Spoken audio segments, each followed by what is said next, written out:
going on, Packers fans? Aaron Nagler here, chatting with Mike Renner. He's down in Mobile, Alabama, checking out the Senior Bowl.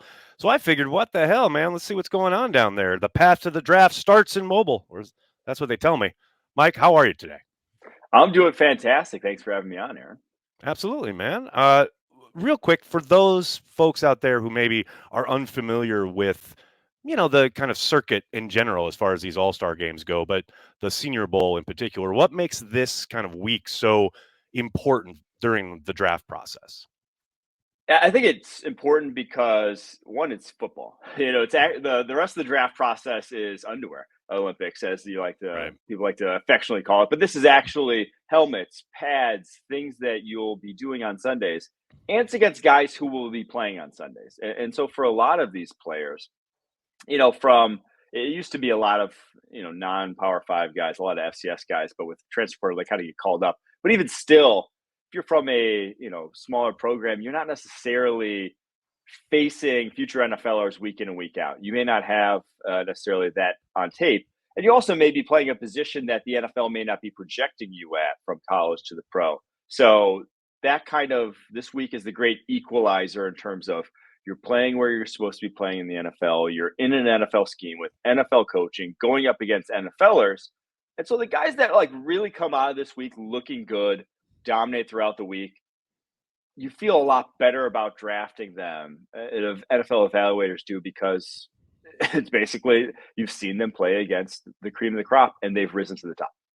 I mean, Packers fans don't have to look much further than the rookie season we just saw out of Jaden Reed, a guy who dominated Senior Bowl week Mm-hmm. last year. And traditionally, the Packers, going back to when Ted Thompson was in town, they've loved the Senior Bowl as far as not just as an event and a get to know you and get guys in situations, but I mean, if you are, I don't want to say dominant, but if you show out at the Senior Bowl, there's a good chance you are going to rise a bit on the Packers draft board because it seems like every year there's some Senior Bowl standout who ends up in Green Bay.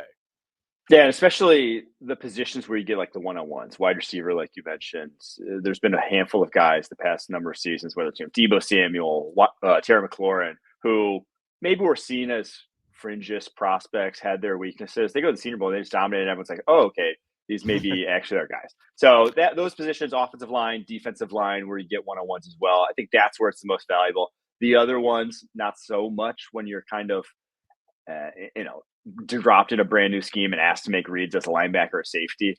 That you could forgive guys if they don't have massive weeks. But if you don't look good in one-on-ones as an O-line, D-line, or wide receiver cornerback, chances are at least like the start of your career could be rocky. Now, you've been down there for the first couple practices. I know I watched the coverage on television yesterday. I didn't get to see a lot today. What's the kind of overall theme or narrative that you've taken away from these first couple days? I know every year it seems we're talking about how the quarterbacks look, or how shaky they might look at times, or what have you. But I haven't really garnered what the vibe is yet out of these first couple practices down in Mobile.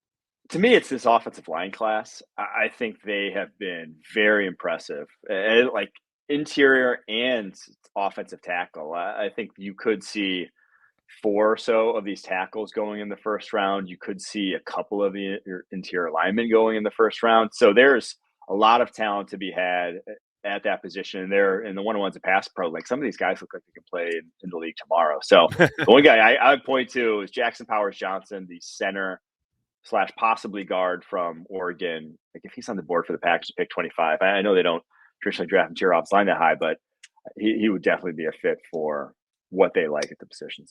I mean, I always love those comments too, because, and I know you know this, it's so funny how we go and we look at the Packers and their history and what they've done in the past, and they usually don't go this route. But man, I was saying that right up until they took Quay Walker a couple years ago, Yep. thinking off ball linebacker in the first, never going to happen. And then it happens. So, yeah, to your point, I wouldn't be surprised if they went some route, especially at 25, when you're sitting quote unquote that low in the round. I don't doubt that there's an opportunity for some value there, and especially if it's traditionally an area maybe you don't see the Packers kind of pull the trigger on in the first round. I think sitting that low in the round probably lends them to, okay, if there's incredible value here, how do we pass it up?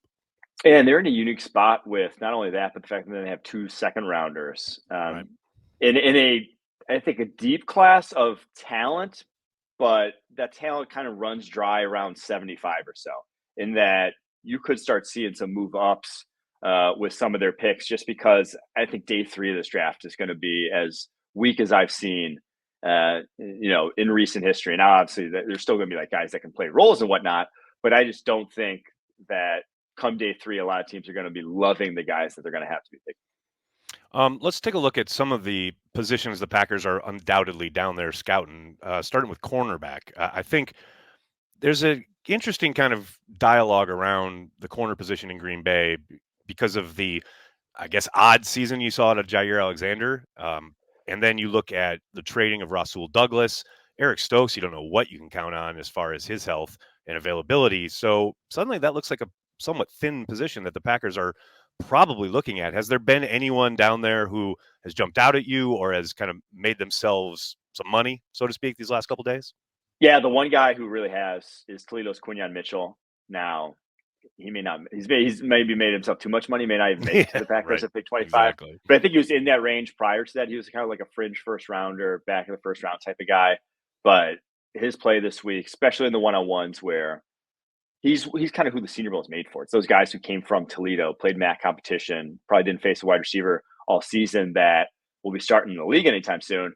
And he goes down here facing all NFL wide receivers, and he's been easily the best corner throughout the week of practice, playing on the line of scrimmage, press coverage, where he didn't really play much at Toledo. And yeah, he's got an impressive skill set all around, kind of strength, size, speed. So I think he's definitely played his way in the first round. But honestly, the top corners are not here. There's probably 5 guys that could be first rounders. None of them, outside of Quinyon, none of them made the trip down to Mobile. So the best guys aren't really seniors in this class yet.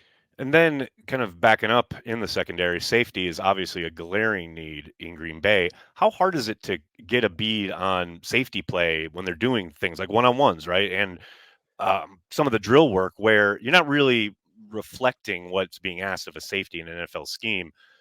Is there anybody jumping out? Is there an ability to jump out in this scenario, or is it you got to wait for the game on Saturday? I think there is an ability to, because a guy that can do it one-on-one, and almost the baseline for a safety is that they're not going to be able to cover these wide receivers one-on-one. It's just, even NFL starting safeties who make Pro Bowls and whatnot, that's kind of the baseline. You don't Right. ask them to. You ask them guard tight ends, right? Or running backs coming out of the backfield. That's just not their role.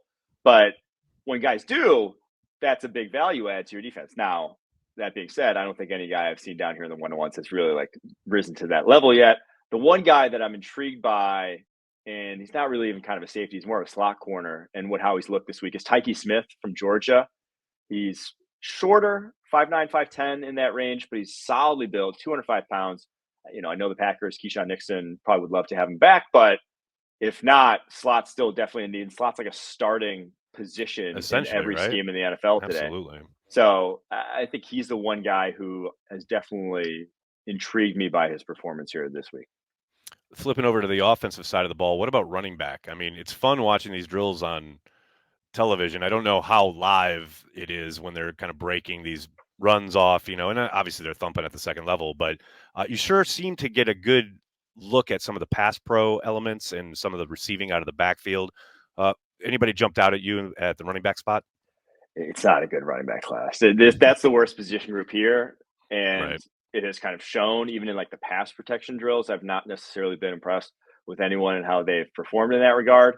And even still, like, it's a weak class. The best backs aren't here, but even the best backs aren't like first or second rounders in this class. The only guy who could be is Jonathan Brooks from Texas, but he's coming off a torn ACL. So it's only a weak class when the best guy also has a pretty glaring injury that could cost him his rookie season. Yeah, it's just not a good year to be in need of one. When you look at the Senior Bowl, it's interesting when you talk about who is there, and there are obviously some of the younger prospects who aren't seniors and aren't at the Senior Bowl, but this is the first year, I believe, where you have underclassmen at the Senior Bowl. Like, has that changed the landscape at all? Is there a noticeable difference, or is it just more bodies essentially? It's definitely changed the landscape, because this is also, I think, the fewest underclassmen declarees because of NIL Hmm. in, I think, a couple of decades is what I heard. That obviously, like, way back when, people didn't used to declare early at all, but like the trend has been going towards more early, get your money as soon as possible. But now, when they can in college, there's only a handful, and So pretty much everyone that did come here is either somewhere in the top 100 picks trying to fight their way up towards the first round. So I think it's Right. really helped the quality competition to add those juniors in, because not only are they, there's only a handful at every position. I think we're 11 to start off the week, and I think a few have dropped throughout the week or didn't even show up in the first place.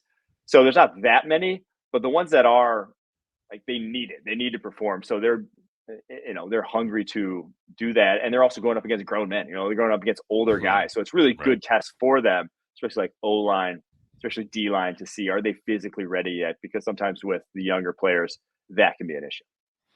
No question about it. Mike Renner, I really appreciate the time, man. There will be a link in the description of this video. People can check out your stuff at the Messenger. Real quick before I let you go, uh, trying to look forward and look at the draft and the Packers, and clearly they're coming off a class where, I mean, I cannot recall a Green Bay Packers draft class that contributed basically up and down the board the way we saw out of the 2023 class. Now, I don't expect that to repeat itself necessarily. Um, but when you're looking at the needs and how it matches up with what is on offer in this draft class in general, not just at the Senior Bowl, obviously, do you think there's enough there to help kind of get some immediate production from your rookie class in 2024 if you're sitting there as Brian Gutekunst trying to make some selections? I definitely do. I think the most likely avenues for that would be O line or cornerback. I do like this cornerback class. The thing is, like, the cornerback class kind of lines up perfectly in that there's a lot of guys who will come off the board right at the back end of the first round. That's kind of like where the talent kind of shakes out in this draft class, and offensive tackle as well. As I kind of see that being a run on it from picks, 13 through all the way to the back where the Packers are. So, yeah, I do think that there's enough to be had, especially with how many premium picks they have. Would not surprise me, as I said before, if they move up in this draft class, flip some of those to get some guys that they really, really like, trying to catch that lightning in a bottle for a second straight class. Absolutely love it. Mike, thanks so much for the time, man. For sure, Aaron. Always happy to do it. Go back up.